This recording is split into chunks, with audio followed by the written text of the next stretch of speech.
Right, here we go. As mentioned in my previous video, I thought, well, while I've got the radio here, we'll have a quick look at it. This, of course, is the National Panasonic GX600M, and this radio came out in the late 1970s, I suppose, back in the heyday of the analog shortwave receivers, and it's in itself, it's a fine radio, very, very enjoyable to use, and superb audio on this particular set. It came out in two variations actually. This one was primarily released for sort of the Australian market, and I think the European market is very much the same. And whereas the Japanese and the US had one with another switch over here, which was a band spread control for the CB bands, 27 megahertz CB, which was in the height of fashion back in the days when this radio came onto the market. Now, just to have a quick look around on it. You can see there, there's a light switch, which you can just turn the dial light on, which is just briefly, it's only a hold down switch. It doesn't give a terrific amount of illumination, but anyway, it's a help, I suppose. There's your main power switch, and there we are, actually on Radio New Zealand International. Of course, I'm probably a little bit off tune there.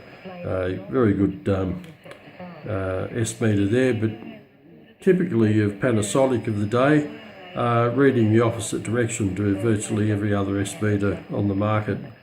One of the quirks of Panasonic, nice bass and treble to tailor your audio, master volume there, massive speaker in the centre of the radio. Over here you've got your band switch, FM, medium wave, marine band, which is the low end of the shortwave spectrum, shortwave 1 and shortwave 2. BFO switch there, which, and, I had that wrong there. That's the medium wave sensitivity switch, which only, as it says there, works on medium wave, not on shortwave. Cuts back the sensitivity of stronger signals. Plus, of course, it's your FM automatic frequency control there. There's your BFO switch there. A pretty touchy BFO, I must admit. You can certainly resolve sideband on it, but it takes a little bit of fiddling.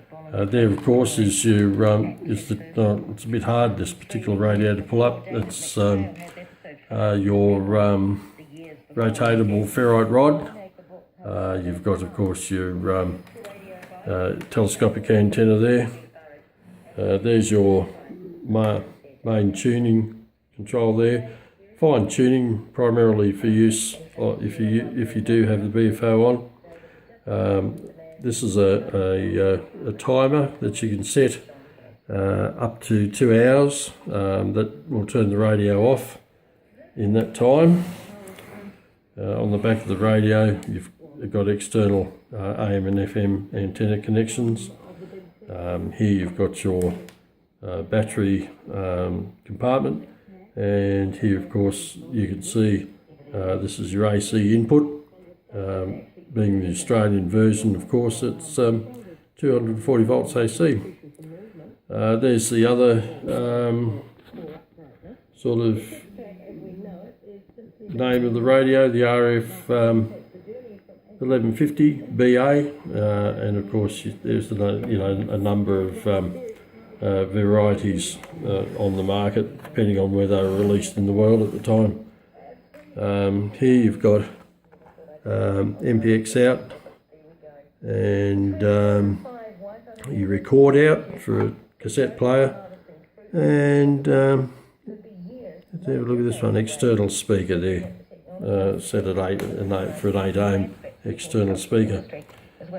These are very highly sought after by collectors, primarily for their appearance and also their audio. I'll just turn that up a little bit. Between 4 and 5. Simon Morton is trying to solve a puzzle. Changes in the Earth's magnetic field have scientists wondering what's going on.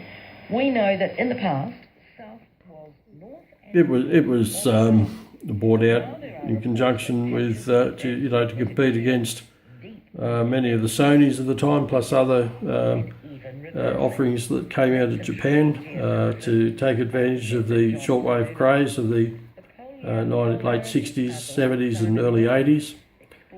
And really nice radio. This is the second one I've got of these particular radios, and I quite enjoy just tuning around. I use this, been using this lately as a day-to-day radio, and very worthwhile getting hold of. Okay, well there's a brief look at the Panasonic GX600M 5-band shortwave radio.